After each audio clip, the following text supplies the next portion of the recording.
British രാജാവിനെതിരെ പടയെടുത്ത് നാട്ടിൽ കൊലയും കൊള്ളയും നടത്തിയവരാണ് ഈ നിൽക്കുന്ന പ്രതികൾ. ഹിന്ദുക്കളെ നിർബന്ധിച്ച് മതം മാറ്റുകയും വഴങ്ങാത്തവരെ കൂട്ടക്കൊല നടത്തുകയും ചെയ്ത പ്രതികൾക്ക് ഈ പട്ടാള കോടതിക്ക് നൽകാൻ കഴിയുന്ന ഏറ്റവും വലിയ ശിക്ഷ തന്നെ വിധിക്കുകയാണ്. അവരെ ഓരോരുത്തരെയും വെടിവെച്ചു കൊല്ലാൻ ബഹുമാനപ്പെട്ട ട്രിബ്യൂണൽ കൽപ്പിക്കുന്നു. ഖിലാഫത്ത് വിപ്ലവം നയിച്ച നേതാക്കളെ വർഗീയവാദികളായി ചിത്രീകരിച്ചാൽ ചരിത്രം നിങ്ങൾക്ക് മാപ്പ് തരില്ല. ഹിന്ദുവിനെയും മുസൽമാനെയും തമ്മിലടുപ്പിച്ച് വിഭജിച്ച് ഭരിക്കാനുള്ള ബ്രിട്ടീഷ് തന്ത്രമായ ജനങ്ങൾ ഇതിനെ കാണൂ. സത്യവിരുദ്ധമായ കുറ്റവിചാരണയിലൂടെ ഈ മിലിറ്ററി ട്രിബ്യൂണൽ ഇവിടെ നടത്തിയിരിക്കുന്നത് വെറും ഒരു പ്രഹസനമാണ്. Stop it! No! You cannot stop me! As an accused, it is my right and privilege to defend myself and to prove my innocence. നിർത്തുക. Take him.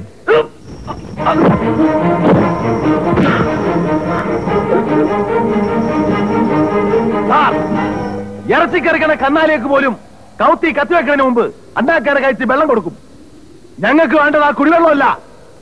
പീരങ്കിന്റെ മുമ്പിൽ നിന്നുകൊണ്ട് ഞങ്ങൾക്ക് അവസാനമായിട്ട് പറയാനുള്ള കേൾക്കാൻ ഈ പട്ടാള കോടതി കഴിവുണ്ടോ എന്നാണ്. ചെയ്ത കുറ്റം മറയ്ക്കാനാണെങ്കിൽ മെനക്കെടണ്ട. എന്ത് കുറ്റം?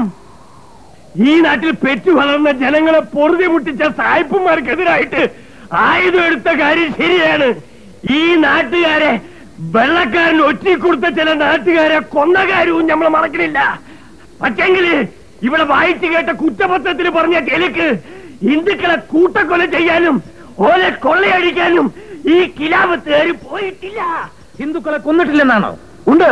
വിവരം കേട്ട തെമ്മാടികളും കൊള്ളക്കാരും ഹിന്ദുക്കളെ കൊന്നിട്ടുണ്ട്. ബ്രിട്ടീഷുകാരോട് ഏറ്റുമുട്ടി മയ്യത്തായ മാപ്പിളമാരെക്കാൾ എണ്ണത്തിൽ കൂടുതൽ ഹിന്ദുക്കൾ മരിച്ചിട്ടുണ്ടാവും. തീവണ്ടിക്കുള്ളിൽ ശ്വാസം മുട്ടി പ്രാണമുറുക്കിയവരെക്കാൾ കൂടുതൽ ശവം തൂവരക്കണത്തിൽ ചത്തിവീർത്തിട്ടുണ്ടാവും. ആ തെറ്റിന് പഴിചാരേണ്ടത് പൂക്കോട്ടൂരും തിരുരങ്ങാടിയും പാണ്ടിക്കാട് ചന്തപ്പുരയിലും നാടിനു വേണ്ടി പൊരിഞ്ഞു മരിച്ച ധീരന്മാരെ അല്ല. ആ കുറ്റത്തിന് തൂക്കിലിടേണ്ടത് ആലി മുസ്ലിയാരെ അല്ല. വെടിവെക്കേണ്ടത് ഈ നിൽക്കുന്ന വാരിയാങ്കുന്നത്ത് കുഞ്ഞമ്മദാജിയല്ല. ആ തെറ്റിന് ശിക്ഷിക്കേണ്ടത് ഹിന്ദുവിനെയും മുസൽമാനെയും അല്ല. ഈ മണ്ണ് ചോര കൊണ്ട് നനച്ചെടുത്ത് ബ്രിട്ടീഷ് നായിന്റെ മക്കളെയാണ്. അവന്റെയൊക്കെ ചെരുപ്പ് നോക്കി ഖാൻ ബഹദൂറും റാം ബഹദൂറും പട്ടം വാങ്ങിയ അന്നപ്പുറമുള്ള നാടൻ ചെറ്റകളെയാണ്. Sajan,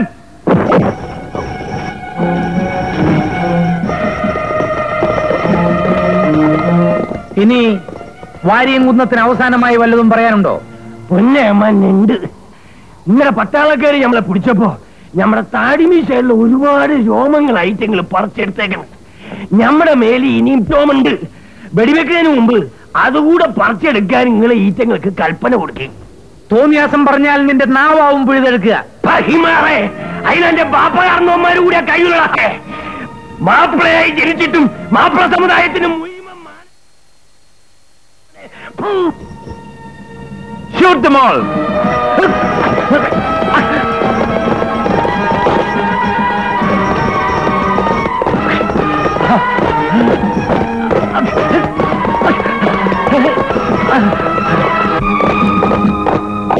Allah Akbar. Allah Akbar. Allah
ചോരയും കണ്ണീരും കൊണ്ട് ചരിത്രം കുറിച്ച ഏറനാട് വള്ളുവനാട് താലൂക്കുകളിലെ ധീരോദാത്തരോടൊപ്പം ധനവും മാനവും ജീവനും ഹോമിച്ച മുഴുവൻ ഹിന്ദു മുസ്ലിം സഹോദരി സഹോദരന്മാരുടെയും ഓർമ്മയ്ക്ക്